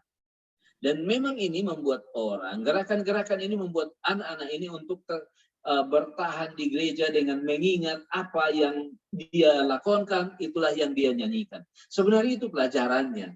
Tapi ada orang-orang tua dulu merasa terganggu mungkin dengan gerakan-gerakan itu yang sepertinya tidak rohani. Nah, ini perlu pendekatan khusus kepada orang-orang itu. Mungkin hanya 1-2 orang, tidak semua orang. Nah, pendekatan-pendekatan itu dibuat oleh siapa? Ya dibuat oleh pemimpin pemuda, mungkin bersama dengan pendeta di gereja tersebut. Mereka boleh datang ke orang-orang tua itu, menanyakan, kenapa tidak boleh? Nah, apa? Bisa dikasih solusi yang lain, di mana dibuat, apa di luar, apa di dalam. Jadi kita harus juga membuka diri kepada mereka untuk bertahu apa alasannya. Ketika mereka sudah memberikan alasannya, maka kita bisa memberikan alasan juga. Alasan kita seperti ini, makanya kita buat begini. Maka alasan itu bisa ketemu dan bisa dapat solusi yang benar dan baik. Nah ini, jadi jangan berkeras. Orang tua berkeras tidak boleh, anak muda mau jalan, bentrok, tabrakan pasti. Tapi kalau dia satu tidak, satu boleh, oke, kita ketemu, kita bicarakan. Kenapa tidak boleh? Alasannya apa? Apa ada alasan alkitabiahnya? Apa ada alasan roh nubuat? Nah, di situ kita akan ketemu, kita bicara, kita cari titik temu untuk bisa membuatnya. Kita tidak bisa langsung begini, oh ini begini, ya patah arah. Saya punya pengalaman juga ini. Saya punya ketua gereja dulu, kalau kita rapat jam 9, dia sudah pulang. Kalau habis tidak sudah pulang dia. Ya untuk apa rapat kalau ketua gerejanya tidak ada? Jadi bagaimana caranya? Oke, saya datang ke rumahnya sebelum rapat. Pak, besok kita rapat. Ini agendanya. Bapak mau tambah? Sekarang. Bapak mau komentar? Sekarang Bapak bisa kasih komentar. Mau panjang seperti apa saya mendengar. Kasih komentar panjang saya catat. Kemudian kita rapat minggu depan. Dah sampai jam 9 sudah selesai. Pulang kita aman, damai. Artinya apa? Memang kita perlu konsultasi banyak. Jadi jangan salahkan orang tua sebelum tahu alasannya apa. Orang tua juga tidak boleh menyalahkan orang muda sebelum tahu alasannya apa. Sehingga bisa dapat titik temu yang baik dan benar. Kemudian acara yang tidak menarik. Nah ini tantangan bukan hanya kepada pemuda, tapi kepada saya juga sebagai pemimpin sekolah sahabat. Karena di acara sekolah sahabat, di pemuda masih lumayan seperti ini. Ada Amin, ada siapa namanya ini? Jadi lupa saya. Angelo. Nah, ya Angelo. Bisa 2 begini memimpin. Kalau sekolah sahabat, kan masih 1 orang saja. Coba kasih 2 orang seperti ini. Mungkin marah juga ketua gereja itu. Kok jadi 2 orang sekarang? Padahal kalau kita membuat acara sekolah sahabat itu, memimpin sekolah sahabat, 2 orang seperti Amin ini. Apa salahnya? Kan nggak salah. Untuk buatnya menarik. Jadi harus ada pelatihan juga. Orang yang membaca bacaan mision harus jelas. Dia harus dilatih untuk maka itu akan menjadi acara yang menarik, acara yang kalau dia panjang dibuat pendek, diceritakan kembali, tidak pakai slide tapi diceritakan di luar kepala dengan kata-kata sendiri, itu akan menarik. Tapi itu harus perlu latihan tadi. Itu yang dibaca Pendeta Kanajo tadi dari bukunya Nyonya White. Dituntun, dilatih berulang-ulang, maka dia akan menjadi orang muda yang membawa acara yang menarik. Kenapa? Sekarang sepertinya monoton. Karena kita bicarakan monoton aja. Di sekolah sahabat juga begitu, monoton.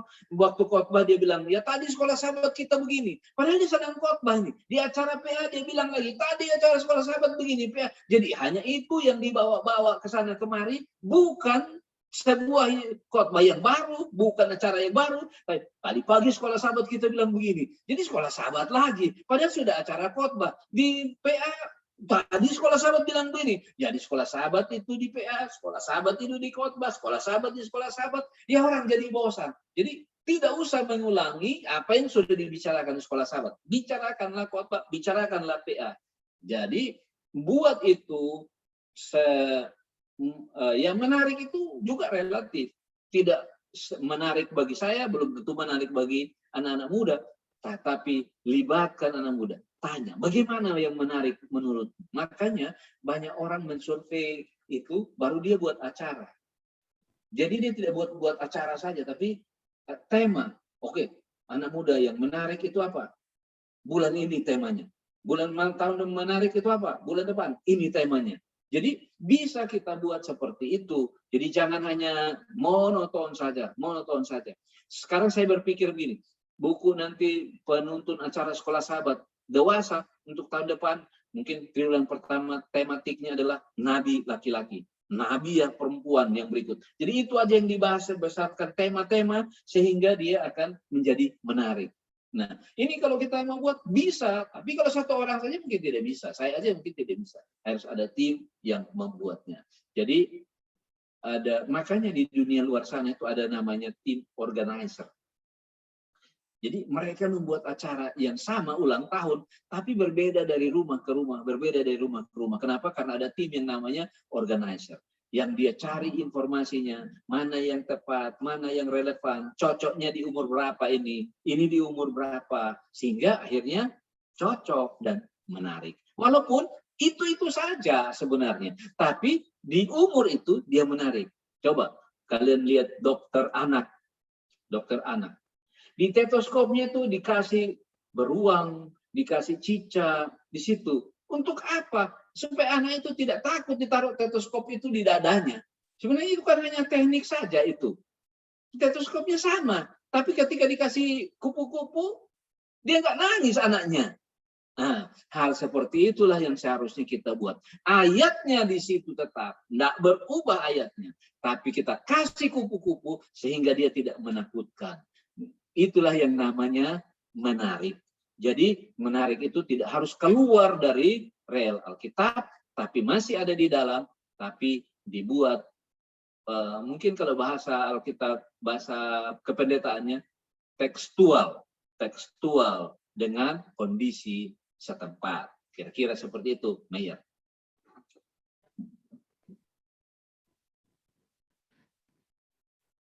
Terima kasih Pak Pendeta atas dengan materi dan jawaban-jawaban. Terima kasih juga seluruh teman-teman yang sudah bertanya. Kami mengucapkan terima kasih dan kami semua sangat terberkati oleh materi yang disampaikan oleh Pak Pendeta. Dan pada kesempatan ini Pemuda Advent Gabungan ingin memberikan sertifikat sebagai ucapan terima kasih yang akan diwakilkan oleh Ketua PAG. Dipersilakan kepada Kak Mayer.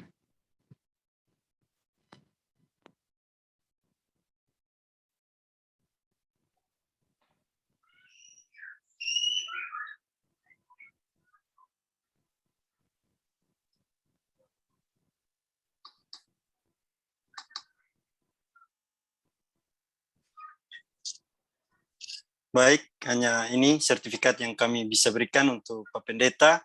Tidak ada yang lebih. Certificate of Appreciation present to Pastor Mesnik MW atau PA as a speaker in Adventist Youth Program of PAG Kupang. Them where are all the men? Held on August 7, 2021. Pastor Robert Bengu, Youth Director of Nusa Tenggara Mission, Mayer Ajo, President of PAG Kupang. Terima kasih kepada Pendeta Mesnik atau PA yang telah memberikan materi pada sahabat ini. Tuhan memberkati. Dan juga kami mengundang kepada Pendeta Robert Bengu untuk mewakili seluruh pemuda daerah Nusa Tenggara sebagai ucapan dari pemimpin kami dan sekaligus akan membawakan renungan untuk sahabat. Kami persilahkan. Salam, selamat sahabat, salam jumpa bagi kita semua, khusus bagi hamba Tuhan Pendeta Mesnik Atopa. Kami ucapkan terima kasih untuk kesediaannya di dalam memberikan hal-hal yang baik bagi kemajuan rohani orang-orang muda di daerah Nusa Tenggara. Saya tahu walaupun badan tidak di sini, tapi hati di sini. Begitu ya Pak Pendeta ya. Salam untuk ibu dan anak-anak, tetap sehat, tetap semangat. Tuhan memberkati dalam pelayanan dan juga di dalam kehidupan keluarga. Baik sahabat-sahabat PAG Kupang, yang ada di Kupang maupun yang di luar Kupang. Saya tahu karena ada banyak yang saya lihat juga anak-anak Kupang, bahkan juga bukan asli NTT tapi boleh bergabung dengan kita pada sore hari ini. Terima kasih untuk kehadiran sahabat-sahabat semua. Saya melihat cukup banyak antusias dari jumlah peserta yang hadir di Zoom maupun di Facebook. dan kita berharap ini akan terus semangat seperti ini. Kalau boleh saya kasih satu tantangan bagi setiap orang muda yang hadir pada saat ini. Minggu depan boleh ajak lagi satu orang teman. Jadi kalau hari ini akun Zoom-nya tadi saya lihat terakhir itu ada 74 kalau tidak salah. Berarti dia akan mengalami kelipatan 2 kali lipat pada sahabat yang akan datang kalau kita mau menerima tantangan ini. Jadi ajaklah satu teman lagi pada sahabat yang akan datang. Mungkin di sahabat-sahabat yang berikut lagi kita akan buat seperti itu. Baik. Izinkan saya untuk share screen dari Mediacom karena saya mau menyampaikan renungan singkat bagi kita pada sore hari ini. Sudah Pak Pendeta, sudah diberi izin.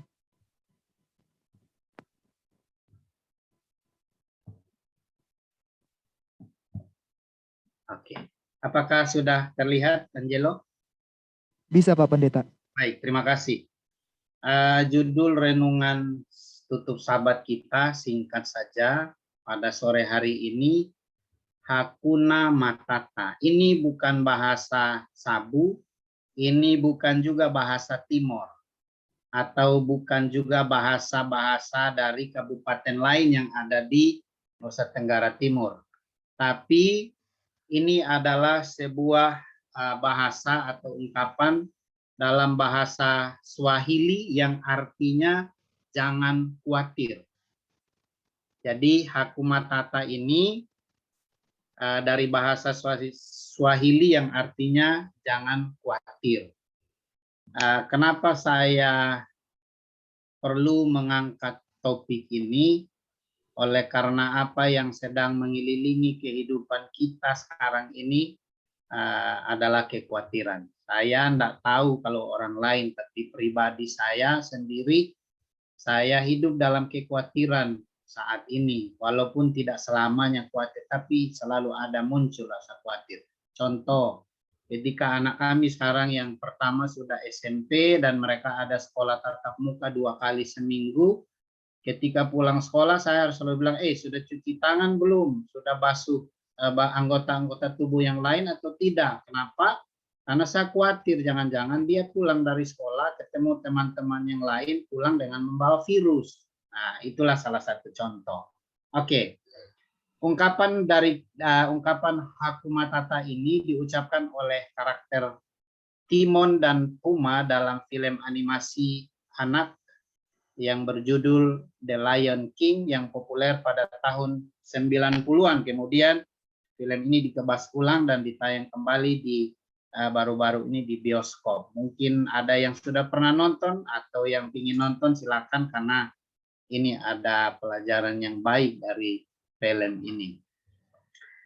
Seorang pakar psikologi dari Universitas of California Riverside mengatakan 85% dari apa yang kita khawatirkan sesungguhnya tidak pernah terjadi.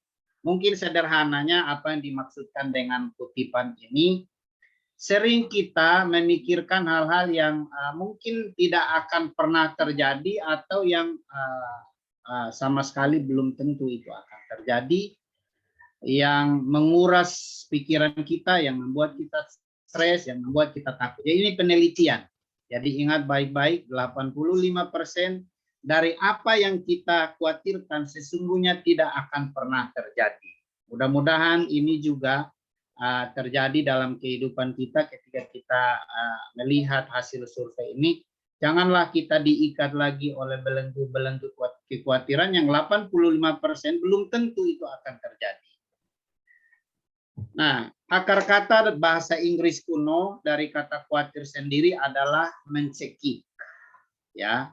Jadi ya khawatir itu sebenarnya tidak baik. Walaupun ada pembahasan lain yang mengatakan khawatir itu perlu. Nanti kita boleh lihat lagi di pembahasan yang lain.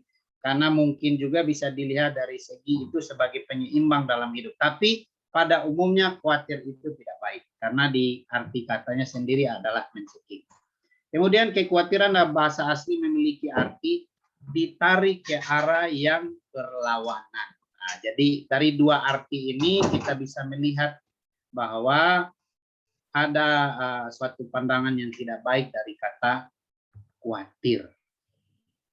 Kekhawatiran membawa pada akibat jasmani seperti sakit kepala, leher tegang, sakit punggung, dan bahkan juga biasanya dapat mengganggu pikiran dan pencernaan, sakit ma atau asam lambung yang naik, stres, frustasi, bahkan ujung-ujungnya mengganggu keseimbangan hidup.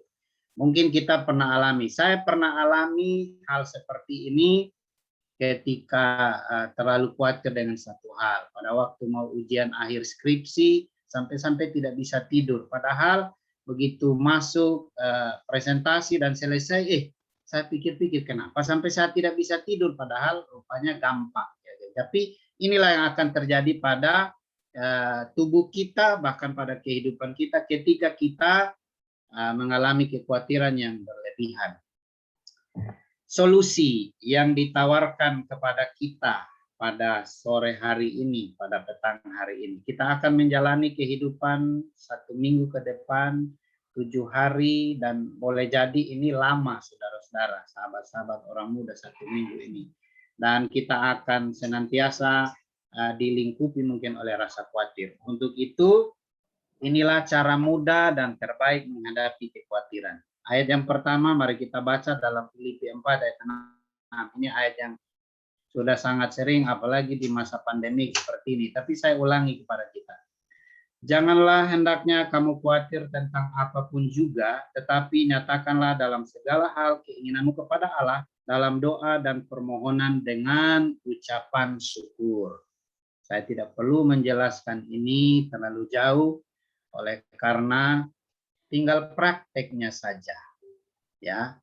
Kemudian di Matius pasal 6 ayat 25 sampai 34. Saya ingin baca ini semua ayat dan sahabat-sahabat boleh mengikuti dengan membuka bagi yang punya Alkitab atau mendengarkan apa yang saya akan bacakan. Karena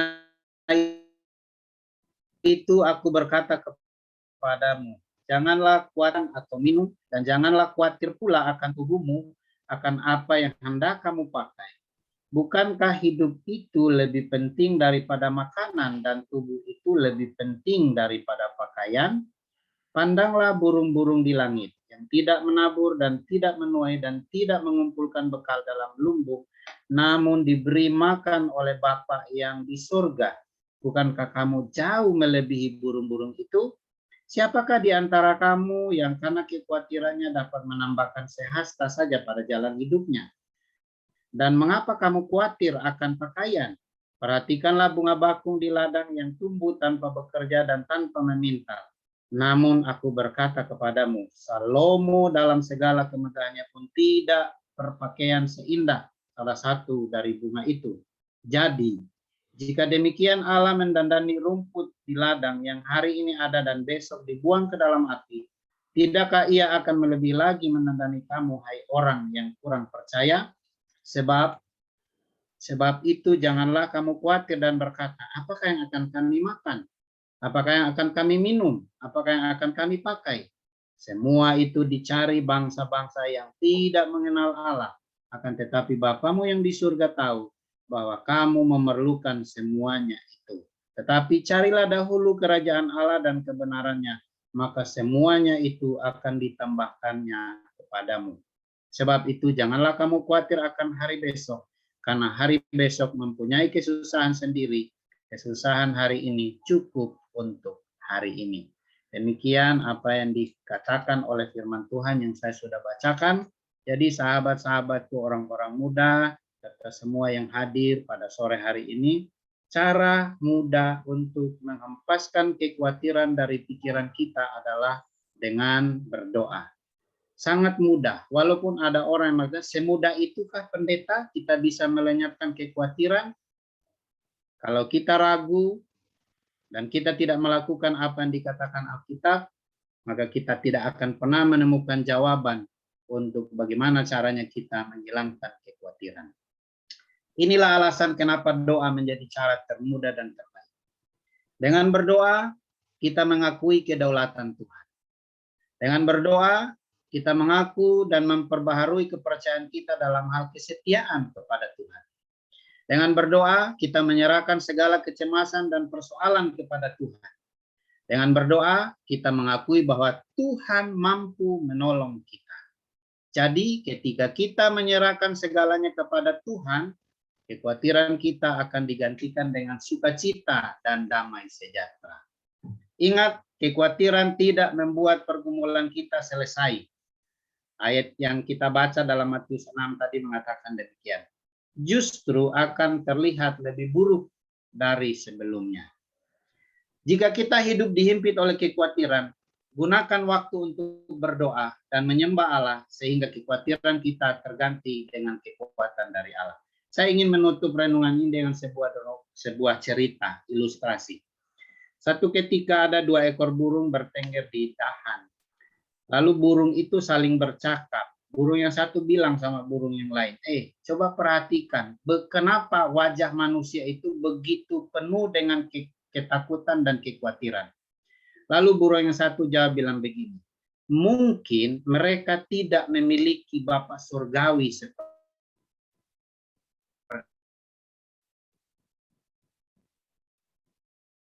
kita. Sahabat-sahabat, ayat firman Tuhan mengatakan, mereka dipelihara oleh Bapa kita yang di surga. Jadi, kenapa kita khawatir kalau kita dapat berdoa? Mari lakukan apa yang dikatakan oleh firman Tuhan pada malam hari ini atau pada sore hari ini. Dan percayalah bahwa ketika kita menghadapi kehidupan kita dalam minggu bekerja, kalaupun ada kekhawatiran, ada masalah, ada rasa takut, mari berdoa karena Allah akan menggantikan semua itu dengan hal-hal yang baik yang Tuhan ingin kita alami di dalam kehidupan kita. Tuhan Yesus memberkati kita. Amin.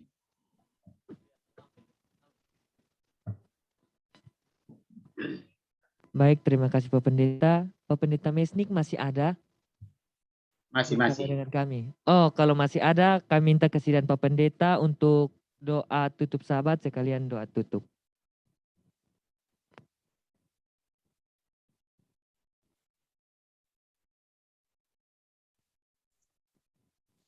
Baik, kita berdoa karena saya juga segera mau masuk ke kapal.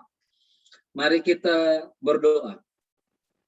Bapa di sorga, Bapa yang baik, Bapa yang mengasihi kami. Dan mengikat kami dengan kasih itu di dalam gereja ini.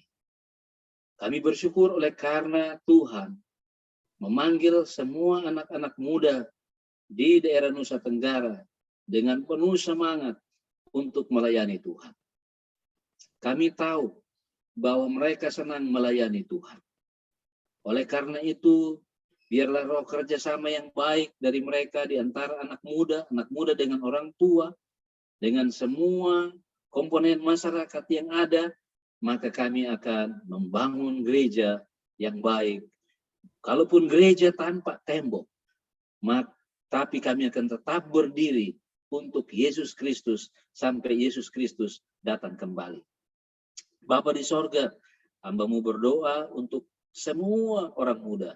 Berikan kepada mereka kesehatan, berikan kepada mereka kekuatan, supaya mereka menjadi anak-anak muda yang tangguh di dalam Tuhan. Berkati juga para pendeta yang melayani mereka, tua-tua jemaat, supaya kerjasama yang baik boleh membuat mereka bertahan dan membawa juga teman-teman mereka untuk lebih dekat dengan Tuhan.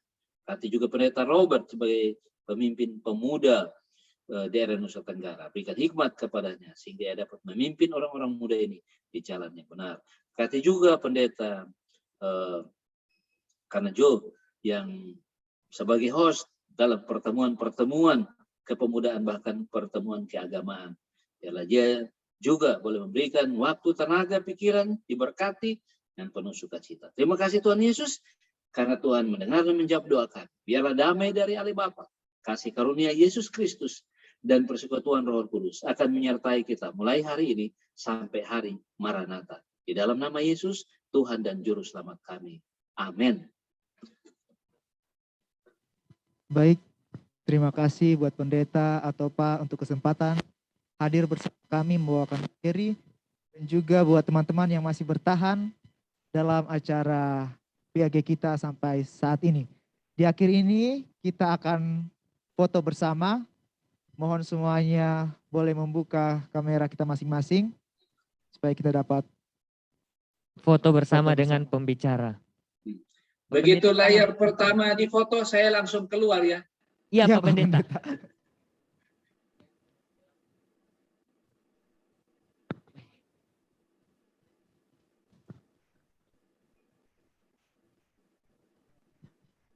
Oke, standby semua.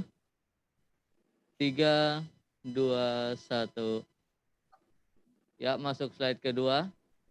Oke, saya tinggal. Terima kasih pendeta. Ya, bagi teman-teman yang belum menghidupkan video, boleh menghidupkan. Standby 3, 2, 1. Ya, slide ketiga. 3, 2, 1. Ya, terima kasih. Ya, semuanya. Terima kasih. Terima kasih, sampai di sini acara kita. Sampai bertemu di minggu-minggu yang akan datang.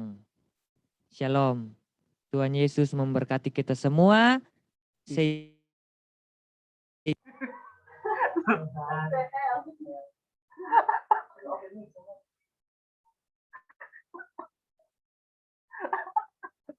Oh, sudah dibuka mic.